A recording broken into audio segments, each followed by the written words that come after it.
Today we have the absolute easiest arroz con grandules recipe, which is also vegan friendly. So we're gonna go ahead and start with a light flavored oil in a heated pot. Just put the pot on medium, let it heat up for a few minutes, and then you can go ahead and coat your choice of oil on the bottom of the pot. You are gonna let that heat up for just a few minutes. Don't let the oil burn like mine was about to. Mine got a little bit too hot, so that's why I'm just kind of swirling it around the bottom of the pan, trying to cool it down. I think I turned on the vent fan also, but don't let it get too hot because we're gonna get our seasoning going in this oil. And this is an absolutely easy recipe. We're not chopping anything. So this right here is it's kind of like a cilantro base store-bought sauce. I'm gonna try to see if I could link it because honestly, I don't know exactly what it is, but it's really good. Then we're gonna go ahead, pour some tomato sauce into the pan. You can see that my pan was a little bit too hot due to all of that smoke that's coming up. But go ahead and pour some tomato sauce in, stir it around, and you want to get a really good mixture. This mixture is what makes the rice so good, so tasty, so top-notch. And we're keeping it easy. We're not chopping anything. Everything is just gonna be coming together pretty quickly. We're gonna take some sazon. If you are watching your salt intake, try and cut down on the amount of sazon you use. You can use just one packet. I went ahead and my intention was to use a packet and a half, but I get so annoyed when there's just like half a packet of something sitting around. So I literally just threw two in because I don't want to just leave half a packet of sazon. And I found this really cool bouillon cube. If this recipe wasn't vegan friendly, some people use the regular chicken bouillon or ham, but this bouillon cube, it was a not chicken bouillon. I put it to the side because it was really hard to open. But we're gonna just go ahead and pour some adobo into the sauce. And we're gonna go ahead and mix that around as well. The sauce is really the key to the rice. A lot of rice recipes, you don't have a sauce, you just throw the rice in, but this is what makes arroz con grandules so good. I put a little bit more tomato sauce. I needed just a little bit more in there. And we're gonna go ahead and put some garlic powder, a good amount of garlic powder. We're also going to go ahead and put some onion powder, a good amount of onion powder as well.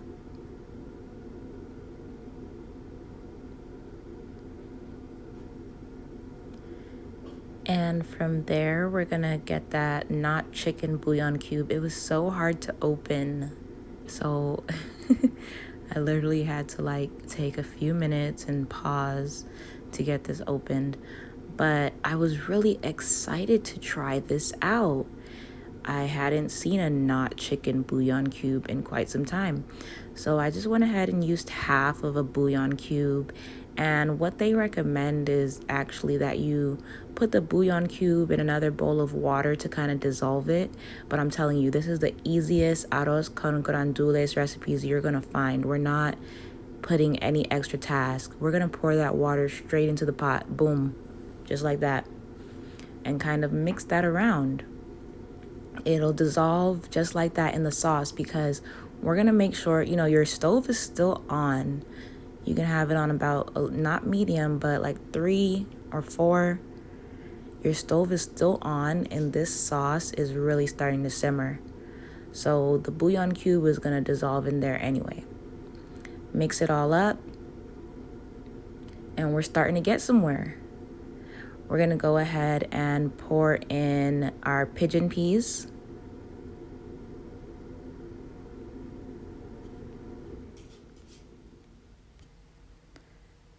We've got our pigeon peas, and you can just dump the entire can in there. This is a sauce, so the liquid that's in there is fine to go into the sauce. Make sure that your stove is still on. Stir it up into the sauce. Make sure it gets all combined. That looks pretty good. And then from there, we're going to go ahead and just put that lid on. Your stove should be a little bit less than medium, maybe on 3.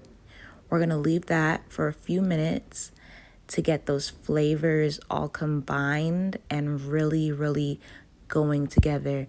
So put the lid on there and let's see what we got after a few minutes. It's not quite ready, but I wanted to put some oregano leaves in there also.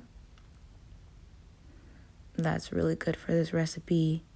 And a tiny bit of garlic salt.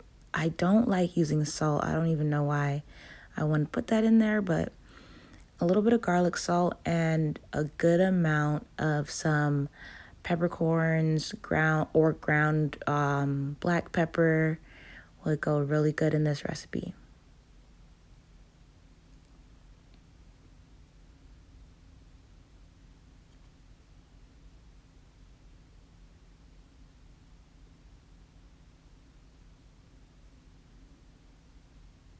This peppercorn grinder, like, it's fun, but like I'll be having to like grind them peppercorns up. Like, hold on now. We want to make sure everything stays easy. The peppercorn grinder, yeah, you can just use ground black pepper if you're not into all of that. So we're going to keep it simmering for a few minutes. And I just put a little bit of ground cumin in there also. The sauce is a really important part of the rice because, you know, rice has no flavor.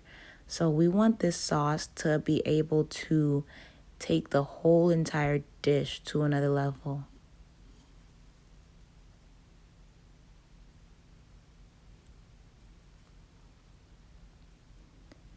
Stir everything up and then go ahead and get that lid back on there. We want this sauce now to come to a slow boil. We want it to come to a slow boil, a light boil, and then we'll know we'll be ready to get to our next step. Like, look at that. Ooh, that is what we are looking for. That's where we know that all of our seasonings that we put in have become one with the sauce and we're just about ready for the next step. Next up, we're going to pour our rice in. Today I was using brown rice. I usually always use brown rice when I'm having rice. I don't really like white rice, but you can use any rice of your choice and kind of try to cook it to the package directions, such as thinking that the sauce is kind of like your broth or your water.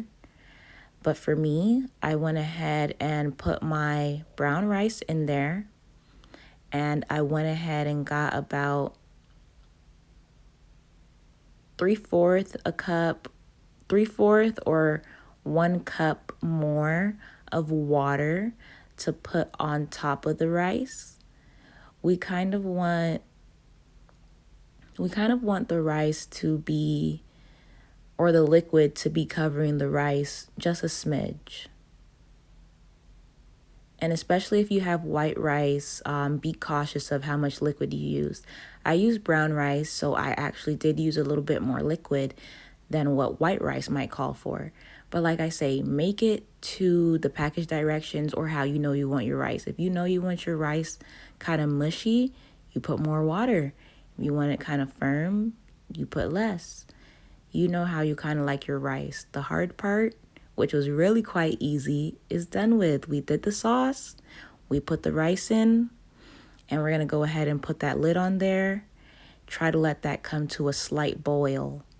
You can go ahead and put the pot on medium now if you'd like, or even to 6, so that it can get to that boil that we need it to get to. Let's see. Ooh, now we're talking. Is that what we're looking for? Yep, that looks great. So at this point, if you've gotten to this point, you have basically done it. What you can do now is give it one more cup of water, or half a cup if you're using white rice, of water, and give it one last stir.